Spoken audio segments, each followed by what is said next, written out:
Good evening, everyone. Thank you so much for joining us today. I want to welcome you to the Racial Justice City Council Candidate Forum. This forum is being hosted by 3 racial justice groups in Melrose, Fighting for Black Lives in Our Neighborhood, the Melrose Racial Justice Community Coalition, and Friends of Melrose METCO. My name is Diana Rocha. I will be your moderator this evening. A little bit about me. I have been living with my family in Melrose for 11 years. I'm a former member of the steering committee for the Racial Justice Community Coalition, and I had the opportunity to do some volunteer work with the Friends of Melrose METCO. But enough about me. Let's just start.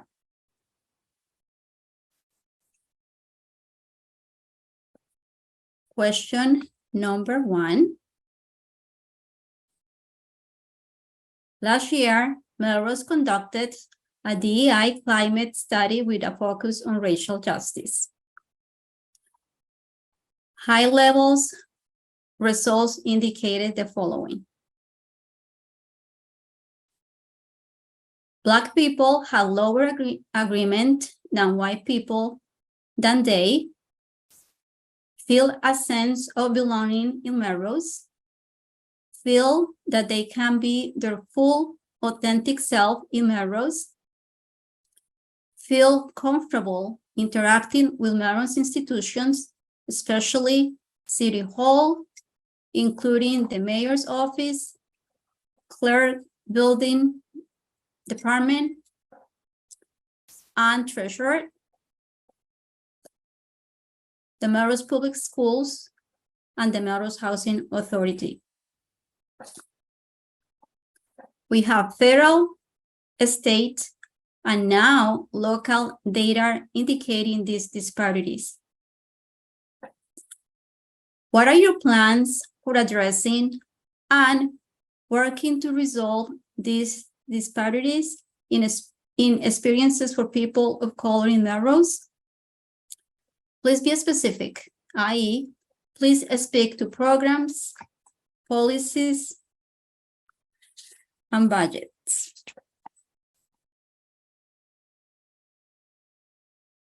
And now I'm going to call the at-large candidates. Starting with John Orlandella. Hello. This first question hit a little close to me. Literally the first day I said that I was going to run for city council. I was speaking with a friend who is a person of color in the city of Melrose. And we were having a really good conversation, as we would normally do at various, our boys are the same age, so they were playing sports together. And we're, as you do at a day when there's downtime between games, we're talking. And he, his experiences as a person of color in the city are radically different than mine. And at first, that first reaction is, no, that can't be. And then you listen to him talk, and you listen to the experiences that him and his children had or have had going through, local community stuff, schools, just Melrose, the Melrose community in general. And it really hit. That was the first thing that really hit me in my listening phase early on. And what it made me realize is that I think one of the things that we may be losing sight on is, and the study shows it, right, is that, and it's the study at all levels, is I think we may be trying to solve the problem before we've listened to the actual full question and heart of the matter. And I think we got pieces of the whole, but it's not there in completion. And that's a thing that I really was like a day one thing for me because I want to listen. I think if we have budget for it, it doesn't take any budget to listen. It doesn't take any budget to go and sit, in a community forum like this, or go, speak with a parent who says that out loud and just ask, what are they feeling? And because no policy adjustments will work if it's just a group of people who are guessing at what they think is the right answer. And I think that is the heart of where I really want to lead it, is understand that question completely, so that when we start putting policies in place and adjusting policies or allocating budget, we're putting it in the right direction, and we're not wasting time and or resources to solve a problem that isn't going away tomorrow. And the sooner we get to it, and the sooner we get to that end, the better off we are as a community. And 3 minutes. I'll take my 3 minutes and I'll move on. Thank you. Same question, of course, for the next candidate, Maya Jamaluddin. Thank you, Diana. Let me start by saying I didn't wait for these results or data to know how Black people and other people of color feel about being their full selves in our city, or how comfortable they feel about interacting with City Hall, Melrose Public School, and other public institutions. You only have to look at our budget to know how much we care about investing in or uplifting Black people and other people of color. Not to mention the calls that I receive on a daily basis, sometimes 3 or 4 times a week, from people of color and other marginalized constituents and non-constituents regarding a myriad of discriminatory experiences or treatments that they are experiencing in various public institutions in our city. Therefore, the results were not a surprise, but still disappointing. And for those who were surprised by the results, let me tell you, our Black students and families are still being called the N-word, and yet still getting suspended and blamed for how they react to that. As an elected official, I will continue to be committed to supporting every marginalized person in or out of Melrose, and most importantly, Black people. First, our discrimination policy in school is not transparent. It is, in fact, very exclusive and mostly crafted to protect white students. I will push to revise this policy.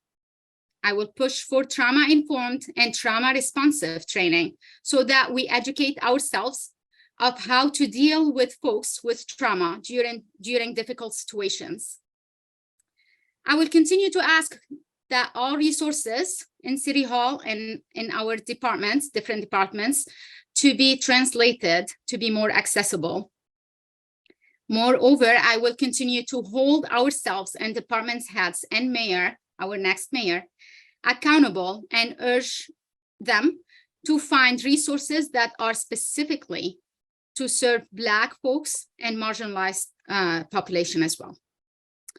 I will be asking our HR and department heads to review their policies with a DEI lens to see why Black and marginalized folks are unable to fit in this culture that we formed and crafted within our community and departments. I hope to be able to accomplish all this with everyone else's help. Thank you. Thank you. Mr. Christopher Sullivan. Yes, good afternoon. I should say good evening, everybody. I want to thank the organizers for this event first, and let's address the question about what can we do to address some of the disparities of people in color in Melrose, particularly as it relates to how they connect with city government. I'd like to approach it from my own personal experiences in terms of my personal skills. I'm an attorney by trade. And when I was a younger man, I was in Washington, D.C. I worked as part of my legal training with two groups. One was called the Center for National Policy Review, and the other one was the Committee Against Discrimination in Housing. These two groups were advocacy groups that worked at the national level with different administrations in terms of formulating federal policy in both the workplace and with respect to housing. And when I worked with them, I really got a good understanding as to the best way to approach racism and to approach this issue by the way of education. It's the best way that I can see us in Melrose being able to address this. And what do I mean by that? The question was very pointed and said, what are your specific plans? And my specific plan would be to lean on what I've learned in private practice. I've represented individuals in discrimination cases based on race, on sex, gender, pregnancy, age, disability. And in those cases where I've represented plaintiffs like that, when there's a settlement, particularly if it involves an institutional defendant, a large employer, for example, a municipality, a number of times what you'll find either by a voluntary agreement of the parties or through the MCAD, the Mass Commission Against Discrimination, which is the state agency that handles all discrimination complaints in the employment setting, is that they would put together a requirement for in-depth racial training programs and seminars and racial sensitivity seminars. Now, I know the mayor had asked, and Melrose put together the DEI task force that we've been talking about. And when I looked at it, when I read it over carefully, it had recommendations for such training. I don't know if they were implemented this year or not. I certainly haven't seen the syllabus for it or been a part of it. But what I would like to do, if I was lucky enough to be elected to the city council, is to work with the city solicitor, and to work on the specifics of those trainings and seminars, how often they're going to be held, what is the content. Because I think if we start there at the city level, which I applaud, the mayor and the administration for putting that task force report together and to implement it, is their first real step. Because if people of color feel more comfortable coming to City Hall, coming to the city council, coming for any type of city municipal services, that's a huge first step, I think, in being able to address the issue. That's 3 minutes. Sorry. I'm sorry, 10 seconds? Or yeah, if you could wrap up, please. Thank you. Sure. I think that would be a concrete way that we could address it. And that's something that I could bring my own skills in training to. And I think that would have a real impact on Melrose in addressing this issue. Thank you. Thank you very much. Mr. Ryan Williams. Hi, thanks so much. So, when I think about this question, I think about comfort level. People don't feel comfortable in communities and spaces that don't welcome and reflect them. And so, as city councilors, what we do in the chamber is we pass budgets, we pass ordinances, but there's a huge opportunity for us, and a number of us who are on the council now take advantage of this, to advocate both inside the council chamber and outside of the council chambers to normalize, welcome, and to support people of color. And that could take place in the context of a city event, and using your privileged position as a city councilor to ask, what are we doing with this event to bring in people of color, make them feel comfortable, to have specific aspects of the event that are tailored to a certain community, whether that's a community, a specific community of immigrants, or it's a community of faith, or it's a community that's bound together by other means. There's always opportunities for us to do this. We can ask our city departments and ask our contractors, ask them how many of these business contracts that we're dealing with are being executed by people of color. So I'm from Chicago, and in Chicago and Cook County, we have something called the Women and Minority-Owned Business Enterprise Program. And it mandates that a specific percentage of funds spent on contracts from city departments go to those entities. This program is not flawless, but it's a good start, and it gets people thinking about whether or not they could be using this as a metric in their outreach to contractors. We need to facilitate a more coordinated approach between the racial justice advocates, the Melrose arts community, the Melrose METCO community, and the Melrose departments across the city. This room is full of people who are doing this work every day and are the best source of information that the city government has at its fingertips for what to do. And we need to invite you more into the council chamber and into the mayor's office and listen and work together constructively to come up with plans. So I asked myself, what can I do to be effective? You know, as a white person, and particularly as a white man, I'm a little shackled by my perspective, right? I have to go outside my perspective in order to really understand what people are going through. And that's why it's really important for me to listen as much as I can. And for other elected officials to listen openly. You have to welcome criticism. You have to understand that, you know, we're part of a racist system, but that doesn't mean we can't empathize with the victims of racism and learn from their perspective and listen for ways that we can improve. And thanks to the work of this group, we, I think, have a foothold to elect the right people to build a coalition who can work with you and bring you in to take action on these issues. Can I ask, how much time do I have left? 6 seconds. Okay, thank you. Thank you. Next is Mr. Edward O'Connell. First of all, thank you all for providing us the opportunity to discuss these issues tonight. And thank you particularly, Ms. Rocha, for leading our discussion. I have a number of thoughts and ideas in response to the question and to the findings of the DI climate study, but in the interest of time, I'll focus on two tonight.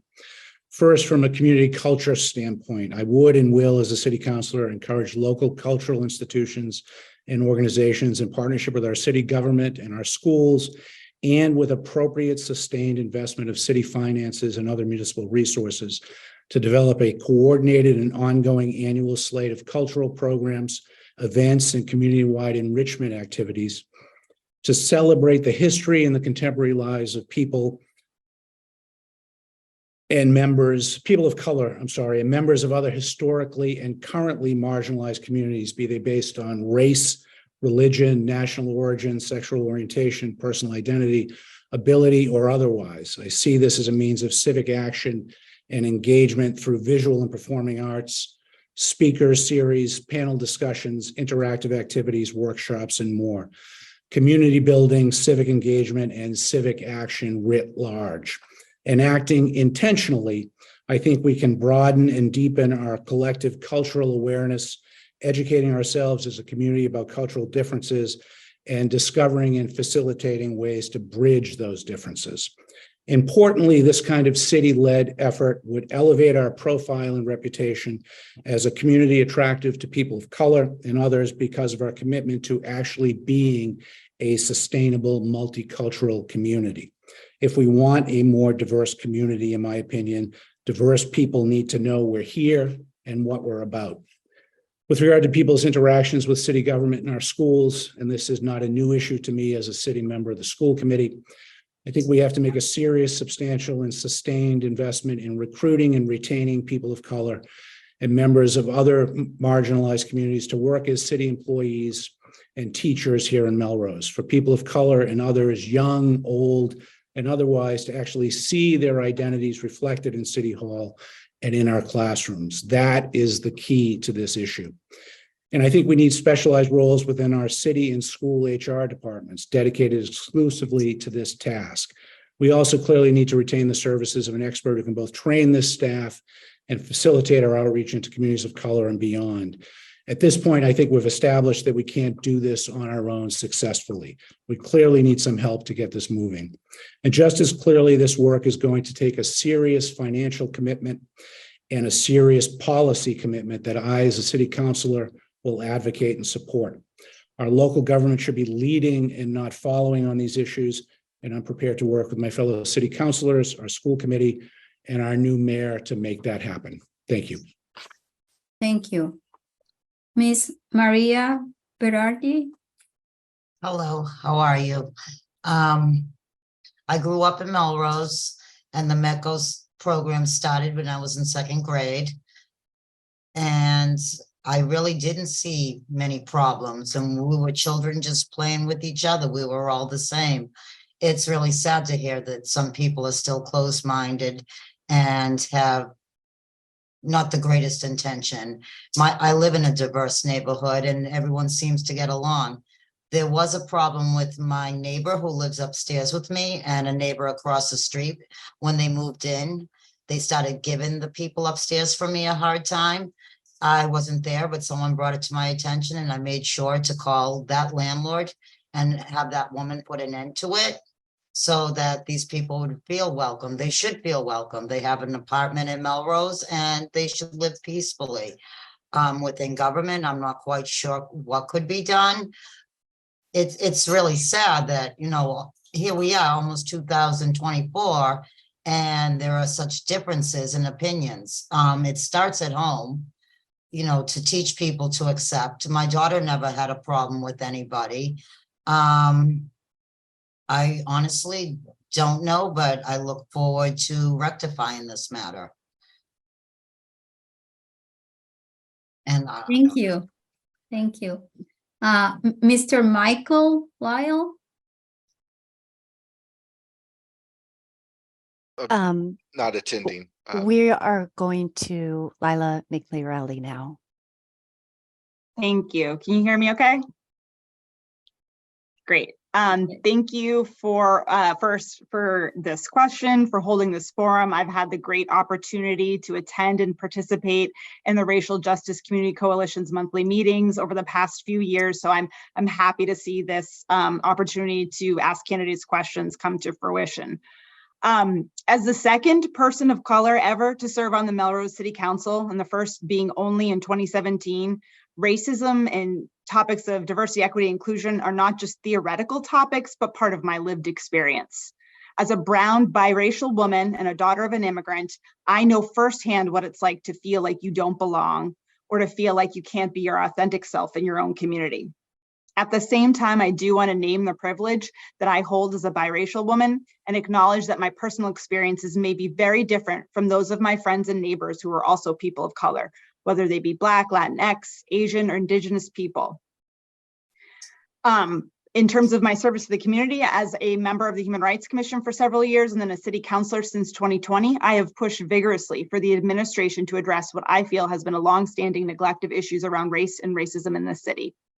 As a city councilor, I first strongly advocated for the mayor to invest a portion of free cash into DEI training and consultant work, and the study cited here was a result of that advocacy. I've also pushed for more robust employee training, which I feel like is a bare minimum, so that our city staff are equipped with the language and knowledge about how to work with and serve a public that is increasingly diverse. We still haven't gotten there yet. Overall, as I've mentioned, I feel like we've only scratched the surface. And while as a city councilor, I do not have the authority to spend from budgets, I do have the ability to advocate to the mayor for programs and services, and conversely vote no on spending for programs and services that may do harm or adversely affect marginalized populations in Melrose. For budgets, I want folks to keep in mind that we need 8 votes to pass or block budgets. So it's really important to listen to everyone tonight and over the next 7 weeks to see where they stand on these issues.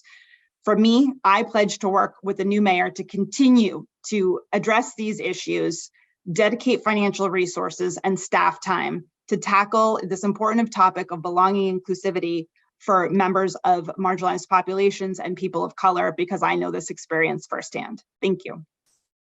Thank you. Now I'm going to invite the ward candidate to answer question number 1, starting with Ms. Barbara Travers. Hi, thank you so much for hosting tonight. My name is Barbara Travers, and I want to acknowledge right off the bat that I come to this forum as a white woman of privilege. I acknowledge the limitations of my lived experiences when speaking to these important, deeply personal issues for many of our neighbors. I am here to encourage conversations that have been central to the work that I've done in the nonprofit sector, and I am still in my journey of unlearning and learning. I believe in using language that is and performing actions that do as little harm as possible to my fellow humans, and I will do my best to exercise that thoughtfulness tonight. I appreciate your willingness to invite me here. Creating a space of belonging is the responsibility of the people in power. Government, city hall, civic leaders, they hold real, positional, and perceived power, Shifting that dynamic back to citizens is not easy, but it is crucial to creating a space that engenders belonging. Engaging with people openly in a place of empathy and believing should be our basic requirements for how we operate. When someone says, "This harms me," we don't need to argue whether or not we think it does. We need to say, "We're sorry," and then do the work to learn better approaches for the future. Without that acknowledgement and that action, we will not build the trust that will lead to collaboration, growth, and increasing that sense of belonging to historically harmed populations. When we see ourselves and our neighbors, civic leaders, business owners, and teachers, our confidence and comfort in those affinity groups allow for higher level of vulnerability. All of us have had the experience of being othered or feeling out of the loop when walking into a room of a group of people who mostly know each other. We know from extensive research that people of color experience that daily and often must code switch to interact with institutions and systems. This report shows that this is true for many people of color in Melrose. Increasing the overall diversity in our town is one way to help people of color in our community feel like they belong and are represented. I support housing initiatives that create more diverse spaces so that more and more of our community members of color can see themselves represented throughout the town. I believe intentional diversity in recruiting efforts for positions in City Hall, Melrose Public Schools, Melrose Housing Authorities. Representation matters. I believe in building a culture focused on empathy, understanding, and acknowledgement of the racial histories in Melrose. And I believe in ensuring that all city employees have diversity and equity training, not just once, but ongoing. None of this is possible without the resources to be able to do this. I believe and will argue for a dedicated grants manager in our government who is able to research and manage ongoing grant opportunities. I work in the nonprofit space. I am aware of the many diverse grants that Melrose could be utilizing to fund new initiatives and programs to benefit our communities of color.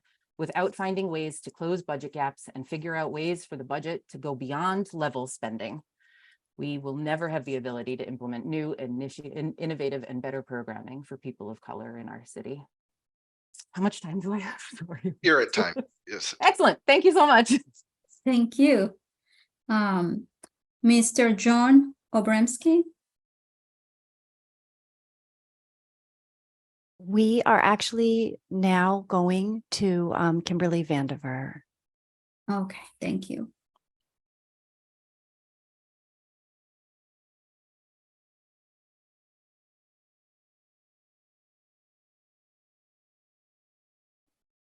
Hi, thank you. Thank you for having me here today. Racial justice is an important focus for our government and for our city. When I first saw this data from the DEI climate study, I was shocked at the level of racial disparity. In addition to those aspects highlighted in the question, one of the other results I found shocking was a big difference in feeling comfortable at what I perceive as an extremely welcoming, benign space, the library. 11% of Black respondents compared with 1% of white respondents felt uncomfortable interacting with the library. So it was really eye-opening to see the extent of the issues that we have in our city.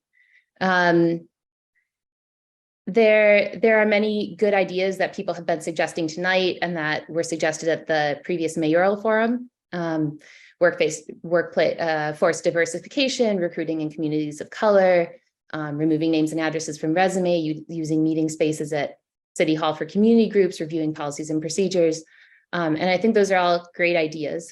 I think it's hard to know what will work until we try, and we may be surprised by which strategies work the best. So what I would like to see is us systematically find out what works. And we should try multiple of these approaches and implement them in a structured way with input from Melrose's anti-racism organizations. And we should design surveys or other measures that tell us as we are going how our baseline is changing before and after we try these approaches. So then we'll know what worked and we can keep working on it until it's right, because the status quo is shocking and unacceptable. Thank you. Thank you. Mr. Devin Romano. Hi there. Thanks so much for having me. When folks think of local government, oftentimes we think about paving streets or running a school system or plowing roads, but increasingly local governments across the country are called upon to solve some of the big challenges of our time, such as climate change or income inequality, and yes, dismantling institutional racism.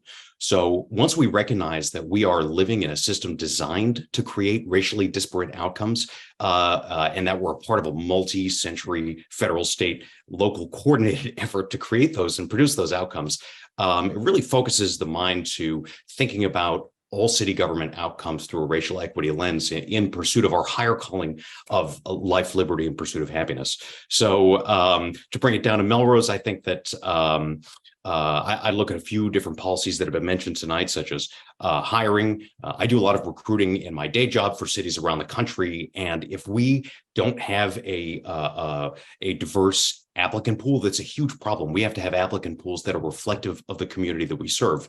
There have been great ideas elevated tonight, such as stripping away schools or names or resumes to make sure that we don't see biases in there. I take a look at the state's Education Diversity Act of Massachusetts, helping school systems set goals for their workforce. Number two, I take a look at training. I think it's really important to have ongoing implicit bias training for all employees. Number three, I take a look at boards and commissions in our volunteer space, because that is, in fact, the gateway to serving in public office for a lot of folks. And I'd look at Kansas City's Women's Commission, where they shifted the percentage of women participating in commissions from, I think it was 10 or 20% all the way up to 45% in just a couple of years. So I'd really like to see our boards and commissions be reflective of our community. If you can't track the data, then you don't really know what kind of progress you're making. So I'd have a long-term plan, add data benchmarks, and make sure that data is really publicly available. Boston has a really great open source city score software that we can use to put data on the website. Number five, I think Ryan mentioned this earlier, I'd say procurement is a huge we're a big business provider here at the city of Melrose, and so I think we should be looking at an equity lens through all procurement services. I would be in favor of doing an audit for all of our city services to see how different communities interact with the city. Teaching of history is so important, and accurate teaching of history that we're seeing as a real hot topic right now. I'd look around at how can we collaborate with other institutions such as MAPC or the Federal Reserve Bank of Boston to look at CDFI investments, to making sure that entrepreneurs have access to capital in an equitable way, and really incubating and nurturing the next generation of entrepreneurs. And I do a lot of racial equity work in my day job on a variety of issues, and I'm excited to work on that here. Thanks so much. Thank you. Ms. Manjula Karamchedi, please. Hi, everyone. I'm honored to be here tonight.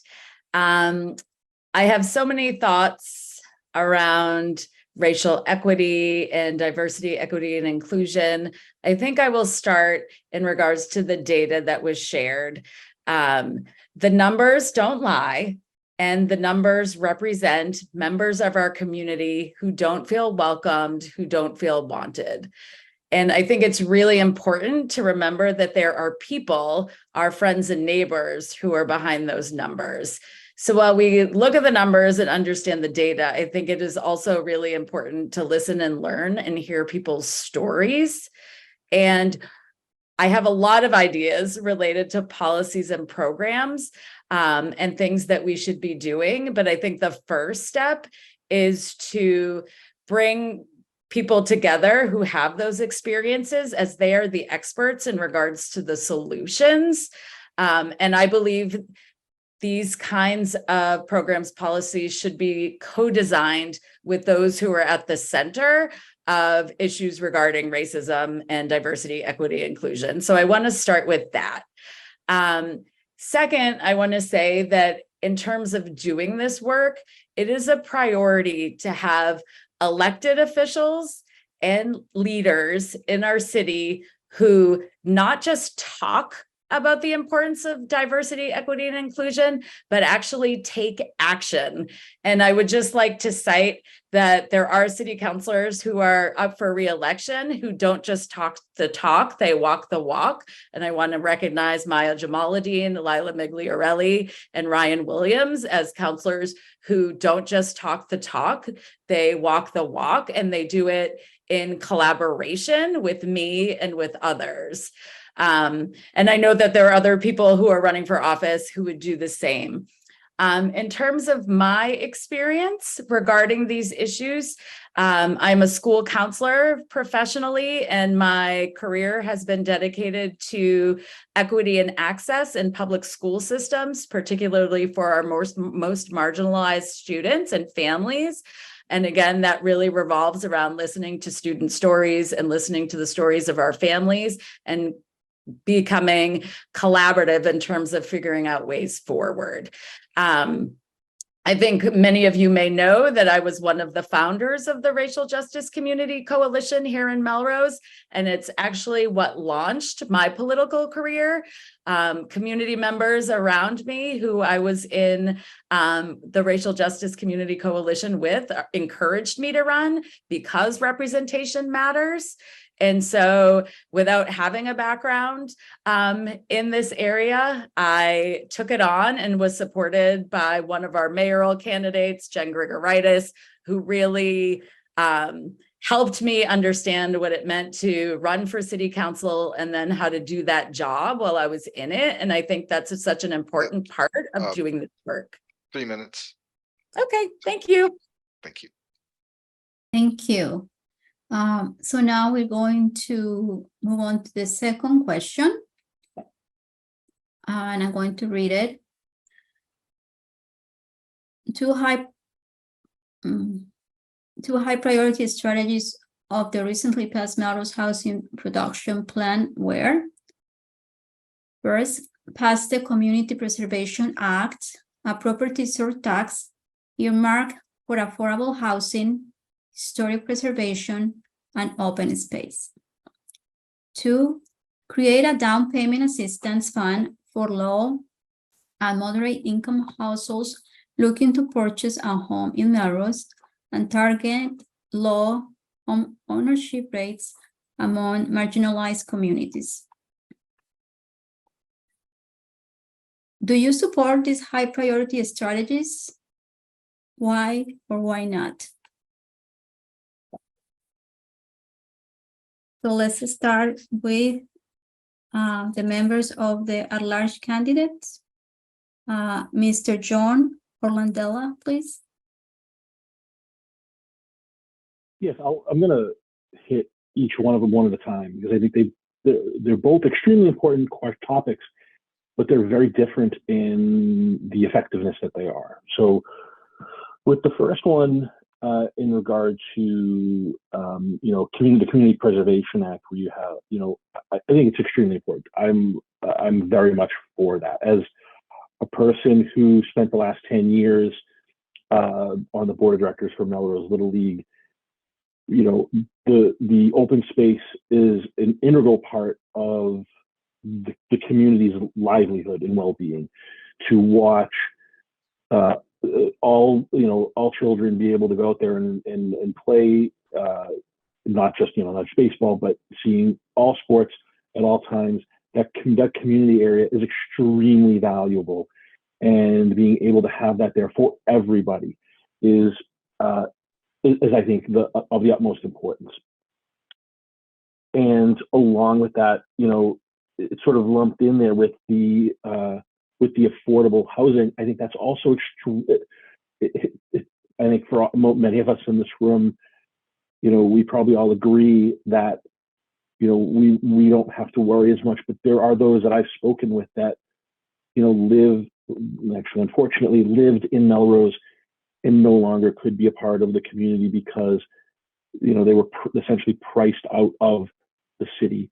And that's where it leads into the second question, the second topic of this piece, which I think is almost more important, is we need to find a way to get those, the low income and marginalized community members able to stay in here. And if that's something we can do to help them find a home, find a piece of property or land, I think we should be for it, and we should find a way to do that.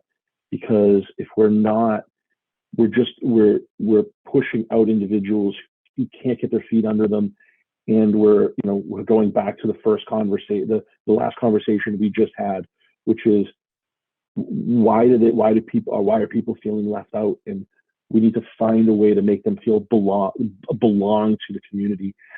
And these are mechanisms to, in fact, do that, improve the community space, affordable housing, and giving them the ability to, in fact, buy into the area. And I think with those, I think it's a very valuable cause to be a part of right now in Melrose.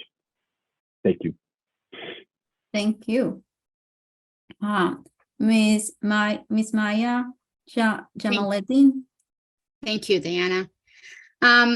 So yes, the short answer is yes.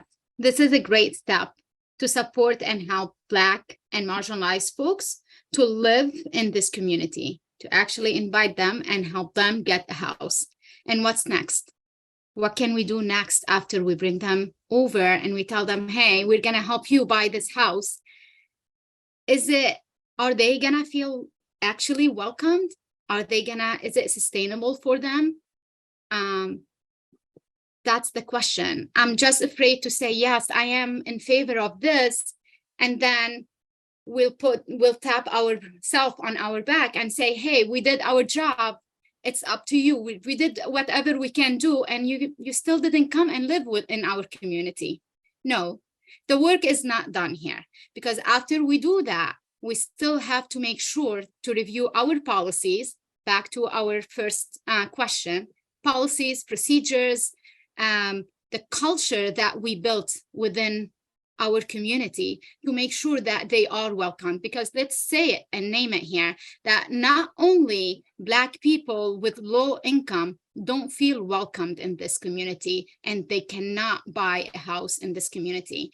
It's actually even the wealthy people that are Black and are marginalized, that they buy houses and they own houses in this community, they still feel othered, targeted, and they're not welcomed.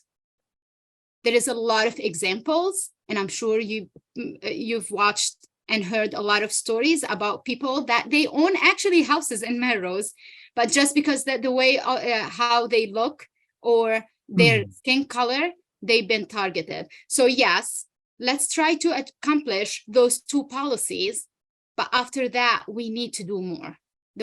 Our work is not done here. We need to do more for our Black people and for our marginalized population.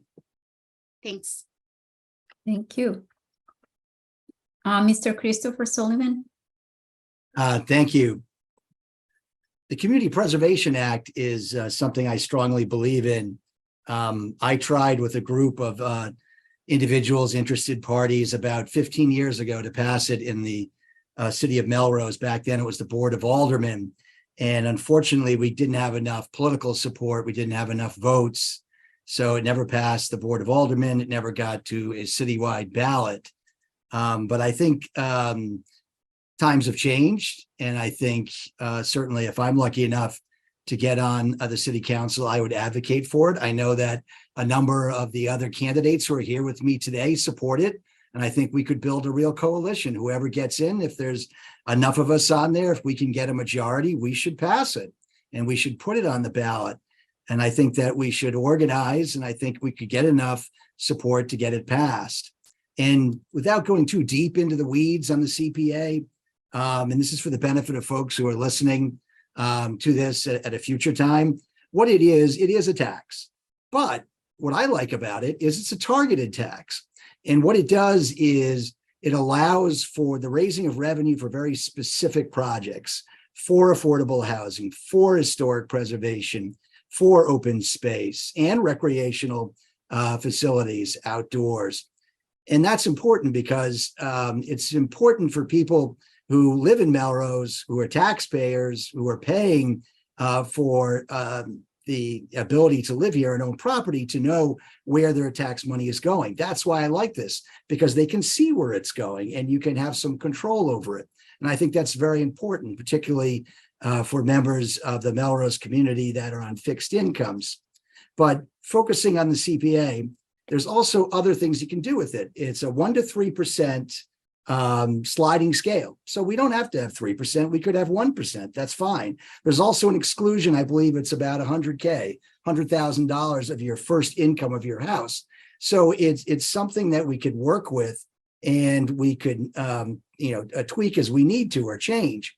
And the most important thing I like about it And a lot of people don't know is that unlike a general levy increase, is that when it's passed, you get matching funds from the state. So for example, and this is just, for the benefit of our discussion, if we raised $100,000 through the CPA, this year, I believe we get 20 or 25% matching funds from the state. So we get an additional $25,000. That's great. That's money we leave on the table every year with the state. And I don't think we should pass that up with how tight things are financially for all of the needs of the city of Melrose. The second part of the question talked about the down payment program for families that can't afford the ability to get their first house. I fully support that, particularly when it affects families of color. When I worked for the Committee Against Discrimination in Housing in Washington, D.C., one of the things I worked on at that time was regulations that were being used at the federal level in order to open up the ability of lending institutions to relax some of the requirements, more or less force banks. This is time. Sorry. Thank you. Force banks to open up the ability to lend money. Thank you very much. Thank you. Mr. Ryan Williams. Thank you. So the answer that you should all be listening for is the word yes. If you don't hear a candidate say yes tonight, then their answer is no. That's what people in politics do. You ask them a question and they say everything except yes. For both of these questions, I am a hard yes. I am known as the loudest and most consistent supporter of the CPA on today's city council, and my colleagues will tell you that I raise this issue on a regular basis. It's a no-brainer. Point of clarification, while it is a charge that appears on the property tax budget, it isn't really the same as a tax because it doesn't get increased with the levy like the rest of our taxes do every year with the limits of 2.5%.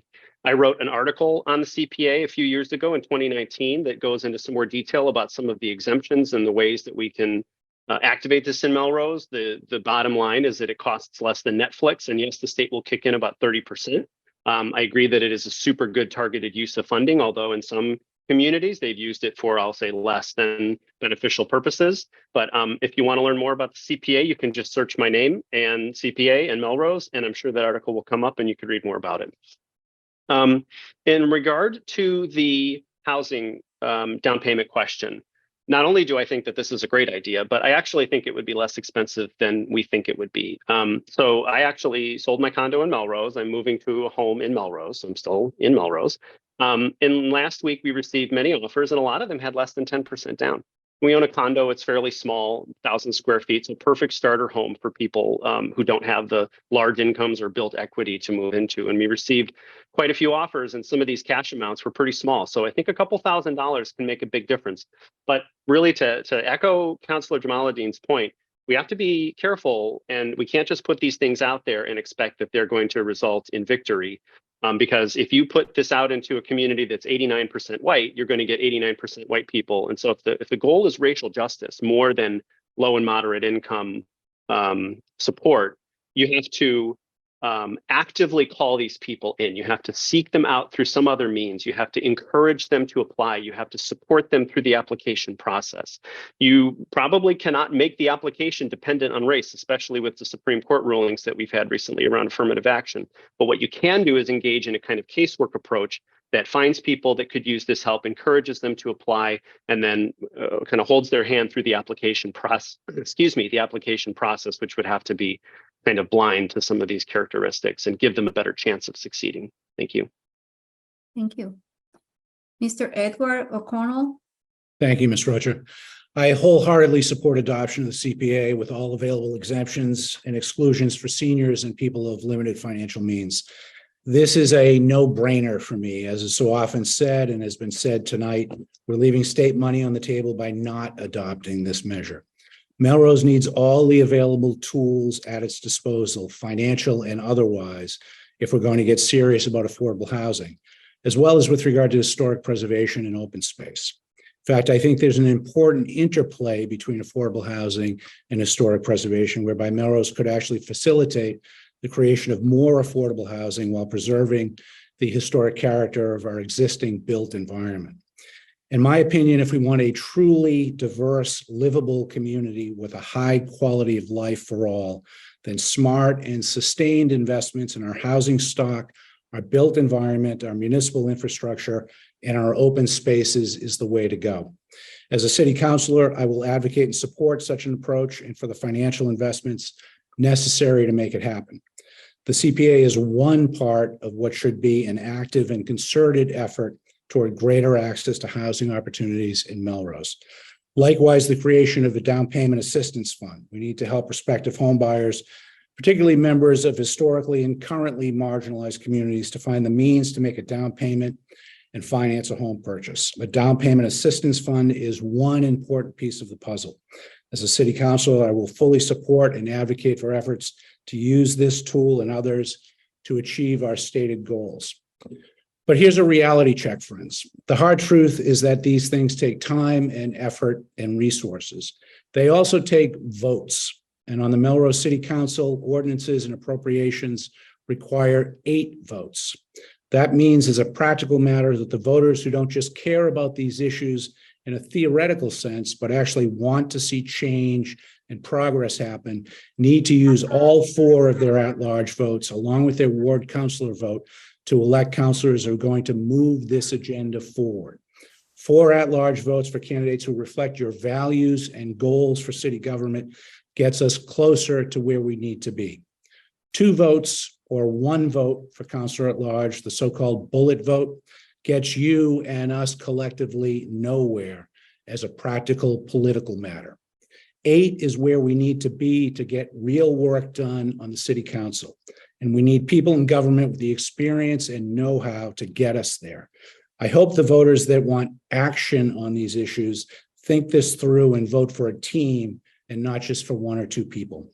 We sell ourselves short and we sell our community short when we don't fully exercise our franchise. Please don't leave votes on the table.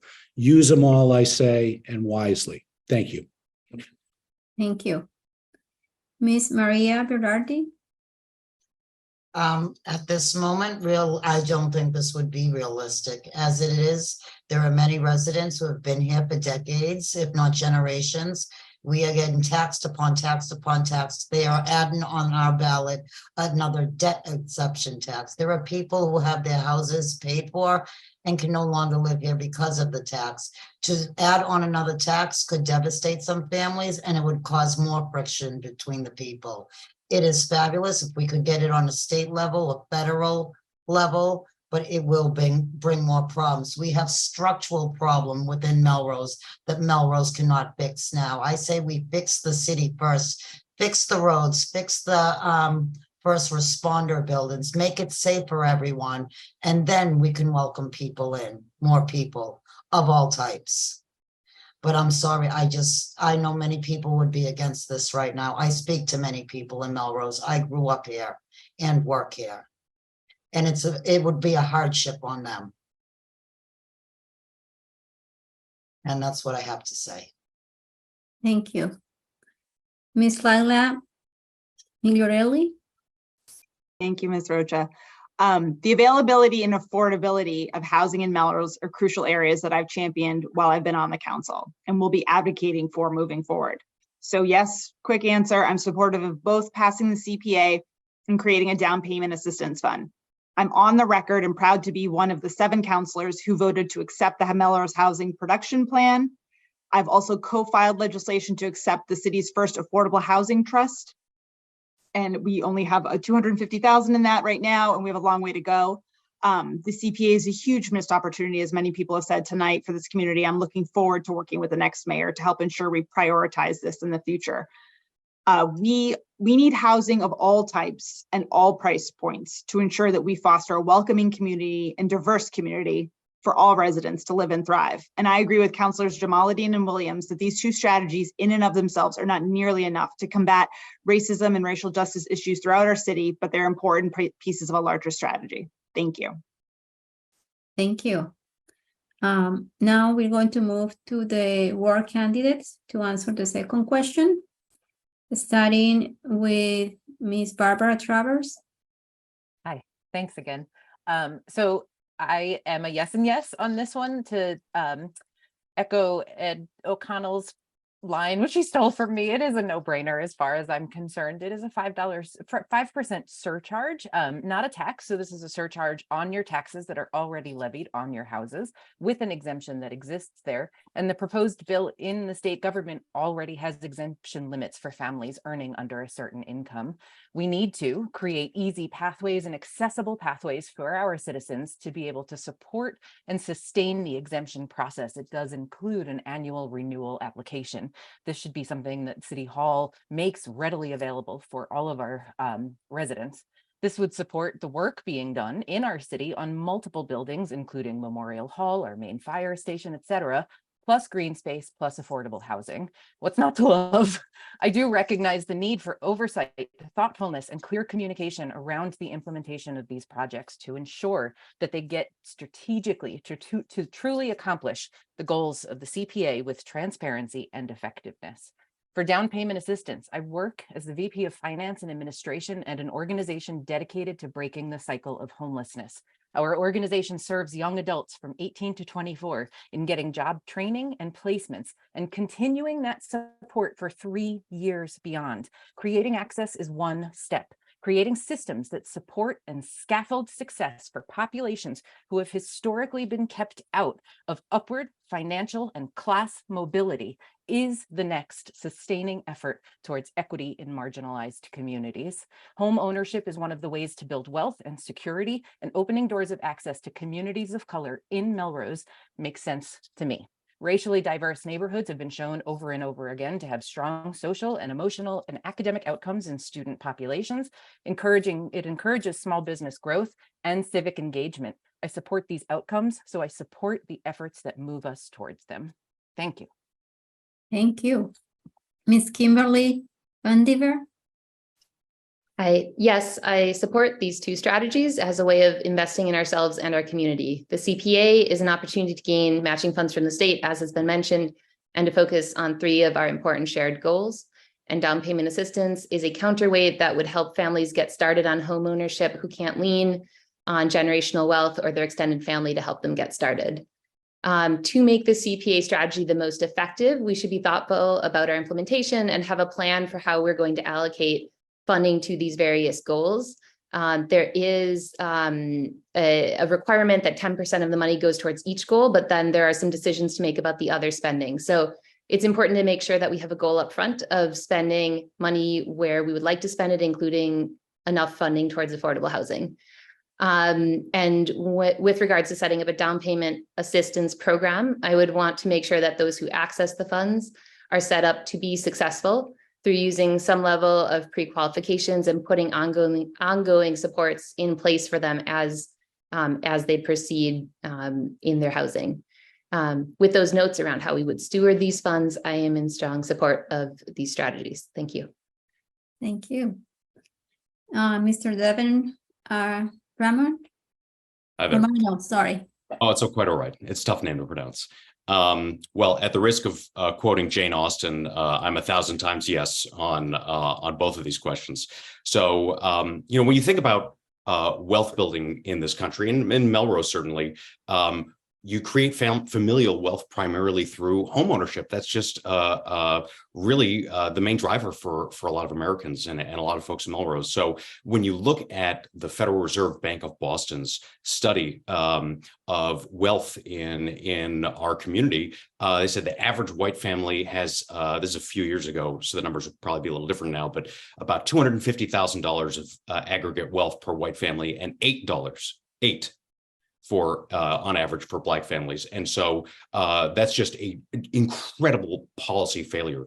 Since we're talking about housing in the context of racial justice, you can even go back and look at the 1938 map of Melrose to see where your home is in that historical red line.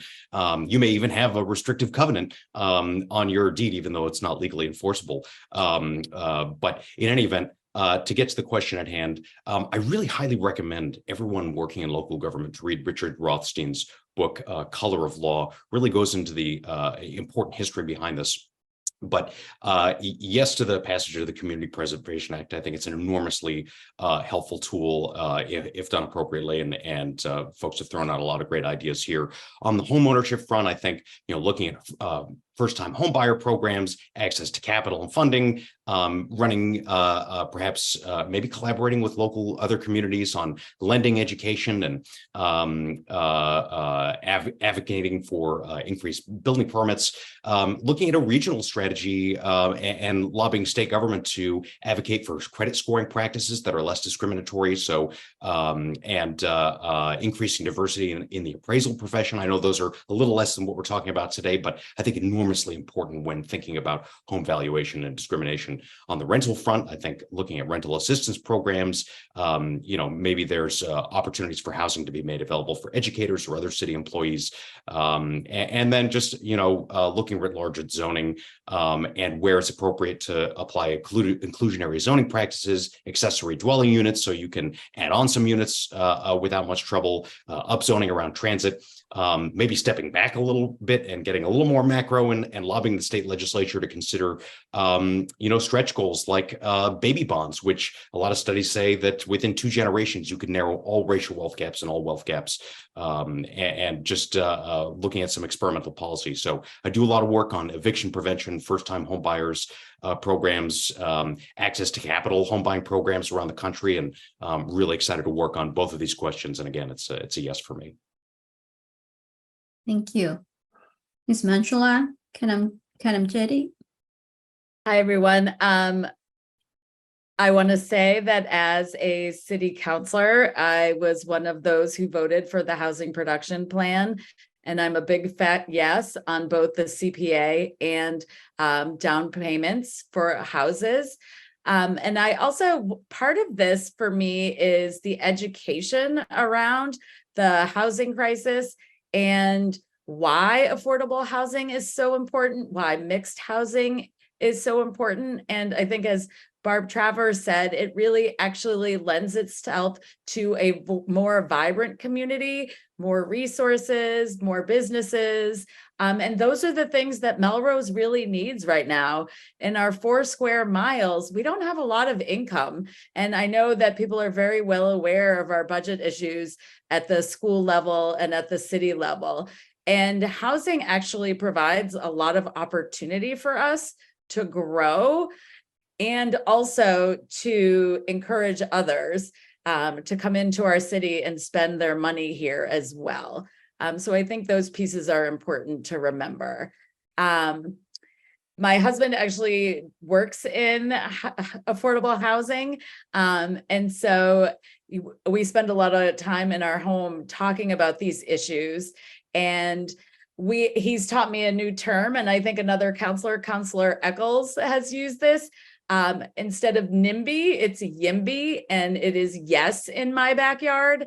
And I absolutely want these housing developments built.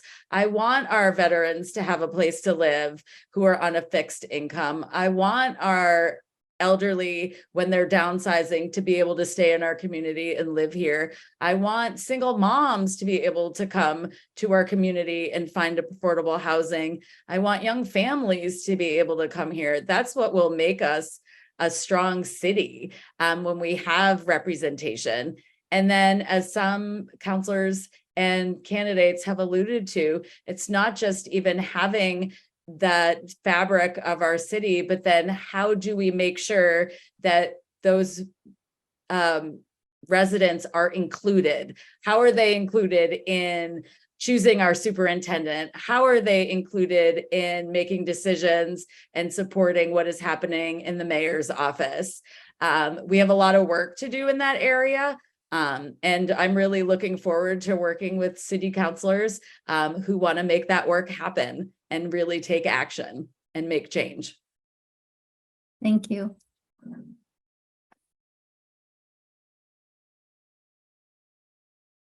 I want to thank you for attending the Racial Justice City Council Candidate Forum.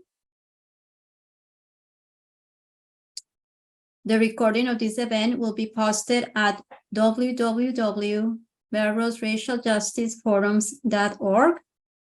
Please register for our upcoming Racial Justice Forum. Oh, sorry, there goes the. Please register for our Racial Justice School Committee Candidate Forum at melroserocialjusticeforums.org.